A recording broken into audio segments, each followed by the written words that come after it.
And Yahweh said to Moshe, Go into Pharaoh, for I have hardened his heart and the hearts of his servants, so that I show these signs of mine before him, and that you relate in the hearing of your son and your son's son what I have done in Mitzrayim, and my signs which I have done among them, and you shall know that I am Yahweh. And Moshe and Aharon came in to Pharaoh and said to him, Thus said Yahweh Elohim of the Hebrews, Till when shall you refuse to humble yourself before me? Let my people go, so that they serve me. Or else, if you refuse to let my people go, see, tomorrow I am bringing locusts within your borders. And they shall cover the surface of the land, so that no one is able to see the land. And they shall eat the rest of what has escaped, which remains to you from the hail. And they shall eat every tree which grows up for you out of the field. And they shall fill your houses, and the houses of all your servants, and the houses of all the Mitzrites, which neither your fathers nor your fathers' fathers have seen since the day that you were on the earth to this day. Then he turned and went out from Pharaoh. And Pharaoh's servants said to him, Till when would this one be a snare to us? Let the men go, so that they serve Yahweh their Elohim. Do you not yet know that Mitzrayim is destroyed? And Moshe and Aharon were brought back to Pharaoh, and he said to them, Go, serve Yahweh your Elohim. Who are the ones that are going? And Moshe said, We are going with our young and our old, with our sons and our daughters. With our flocks and our herds we are going, for we have a festival to Yahweh. And he said to them, Let Yahweh be with you as I let you and your little ones go. Watch, for evil is before your face. Not so. You men go now and serve Yahweh, for that is what you desired. And they were driven out from the presence of Pharaoh. And Yahweh said to Moshe, Stretch out your hand over the land of Mitzrayim, for the locusts to come upon the land of Mitzrayim, and eat every plant of the land, all that the hail has left. And Moshe stretched out his rod over the land of Mitzrayim, and Yahweh brought an east wind on the land all that day and all that night. And morning came, and the east wind brought the locusts. And the locusts went up over all the land of Mitzrayim, settled within all the borders of Mitzrayim, very grievous. There had never been locusts like them before, nor would there again be like them. And they covered the surface of all the land, so that the land was darkened. And they ate every plant of the land, and all the fruit of the trees, which the hail had left. And no greenness was left on the trees or on the plants of the field, in all the land of Mitzrayim. Pharaoh then called for Moshe and Aharon in haste, and said, I have sinned against Yahweh your Elohim and against you.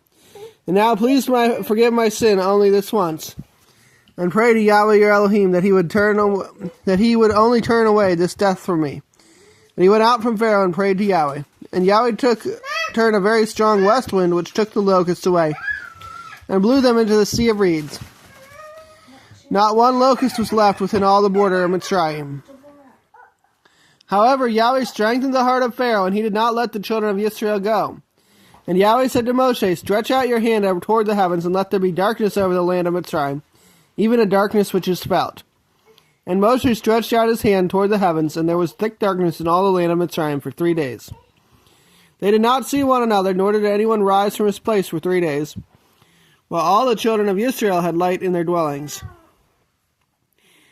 And Pharaoh called to Moshe and said, Go, serve Yahweh, only leave your flocks and your herds behind. Let your little ones go with you too. But Moshe said, You yourself are to provide us with slaughterings and ascending offerings to prepare for Yahweh our Elohim. And our livestock are to go with us too, not a hoof is to be left behind, for we have to take some of them to serve Yahweh our Elohim, and we ourselves do not know what we are to serve Yahweh until we come there. However, Yahweh strengthened the heart of Pharaoh, and he would not let them go. And Pharaoh said to him, Get away from me, watch yourself, and see my face no more, for in the day you see my face, you die. And Moshe said, You have spoken rightly, never again do I see your face. Isaiah 60, Arise, shine, for your light has come, and the esteem of Yahweh has risen upon you. For look, darkness covers the earth, and thick darkness the peoples, but Yahweh arises over you, and his esteem is seen upon you. And the nations shall come to your light, and the sovereigns to the brightness of your rising. Lift up your eyes all around and see, all of them have gathered. They have come to you. Your sons come from afar, and your daughters are supported on the side. Then you shall see and be bright, and your heart shall throb and swell, for the wealth of the sea is turned to you, the riches of the nations come to you. A stream of camels cover your land, the dromedaries of Midian and Ephah, all those from Sheba come, bearing golden incense and proclaiming the praises of Yahweh. All the flocks of Kedar are gathered to you. The rams of Nebaioth serve you. They come up for acceptance on my slaughter place, and I embellish my esteemed house. Who are these who fly like a cloud and like doves to their windows? Because the coastlands wait for me, and the ships of Tarshish first, to bring your sons from afar, their silver and their gold with them, to the name of Yahweh your Elohim, and to the set-apart one of Israel, because he has adorned you. And the sons of foreigners shall build your walls, and their sovereigns serve you. For in my wrath I have stricken you, but in my delight I shall have compassion on you. And your gates shall be open continually. They are not shut day or night, to bring to you the wealth of the nations, and their sovereigns in procession. For the nation and the reign that do not serve you shall perish, and those nations shall be utterly laid waste. The esteem of Lebanon shall come to you, cypress and pine and the box tree together, to embellish the place of my set-apart place. And I shall make the place of my feet esteemed. And the sons of those who afflicted you come bowing to you, and all those who despised you shall bow themselves at the soles of your feet. And they shall call you, City of Yahweh, Zion of the set-apart one of Israel. Instead of you being forsaken and hated, so that no one passes through you, I shall make you an everlasting excellence, a joy of many generations. And you shall suck the milk of the nations, and shall suckle the breast of sovereigns. And you shall know that I, Yahweh, your sovereign and your redeemer, am the mighty one of Yaakov. Instead of bronze I bring gold, and instead of iron I bring silver, and bronze instead of wood, and iron instead of stones. And I shall make your officers peace, and your magistrates righteousness. Violence shall no longer be heard in your land, neither wasting nor ruin within your borders. And you shall call your walls deliverance, and your gates praise. No longer is the sun your light by day, nor does the moon give light to you for brightness. But Yahweh shall be to you an everlasting light, and your Elohim your comeliness. No longer does your sun go down, nor your moon withdraw itself, for Yahweh shall be your everlasting light, and the days of your mourning shall be ended. And your people, all of them righteous, shall inherit the earth forever. A branch of my planting, a work of my hands to be adorned. The little shall become 1,000, and the small one a strong nation. I, Yahweh, shall hasten it in its time. Psalm 60. O Elohim, you have rejected us, you have broken us, you have been displeased, turn back to us. You have made the earth tremble, you have broken it. Heal its branches, for it is shaken. You have let your people see hardship, you have made us drink the wine of trembling. You have given a banner to those who fear you, that it might be lifted up, because of the truth. Selah. That those you love might be rescued, save with your right hand and answer me. Elohim has spoken in his set-apartness. I exalt, I portion out Shechem, and measure out the valley of Sukkoth. Gilead is mine, and Manasseh is mine, and Ephraim is the defense of my head. Yehuda is my inscriber. Moab is my washpot. Over Edom I cast my shoes. Shout loud, O Philistia, because of me. Who would bring me to the strong city? Who shall lead me to Edom? Have not you, O Elohim, rejected us? And you do not go out, O Elohim, with our armies. Give us help from distress, for the help of man is not. In Elohim we do mightily, and he treads down our adversaries. Luke chapter 16. And he also said to his taught ones, there was a certain rich man who had a manager, and he was accused to him as wasting his possessions. So having called him, he said to him, what is this I hear about you? Give an account of your management, for you are no longer able to be the manager. And the manager said within himself, what shall I do? For my master is taking the managership away from me. I am unable to dig, I am ashamed to beg. I know what I shall do, that when I am removed from the managership, they might receive me into their houses.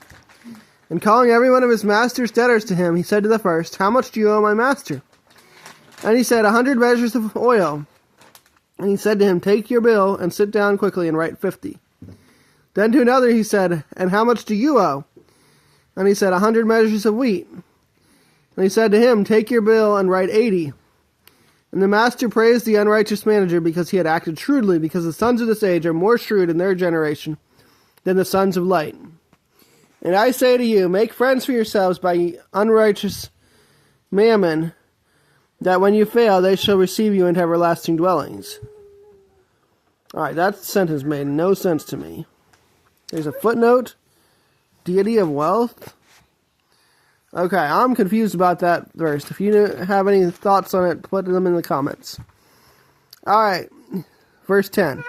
He who is trustworthy in what is least is trustworthy also in much. And he who is unrighteous in what is least is unrighteous also in much. If therefore you have not been trustworthy in the unrighteous mammon, who shall entrust you to the true? Entrust to you the true. And if what you have not been trustworthy in what is another man's, who shall give you what is your own?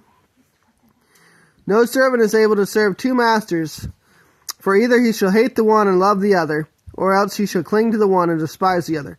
You are not able to serve Elohim and Mammon. And the Pharisees, who loved silver, also heard all this and were sneering at him.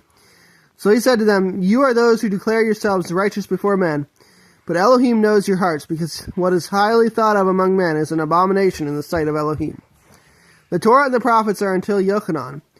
Since then the reign of Elohim is being announced, and everyone is doing violence upon it. And it is easier for the heaven and the earth to pass away than for one tittle of the Torah to fall. Everyone putting away his wife and marrying another commits adultery.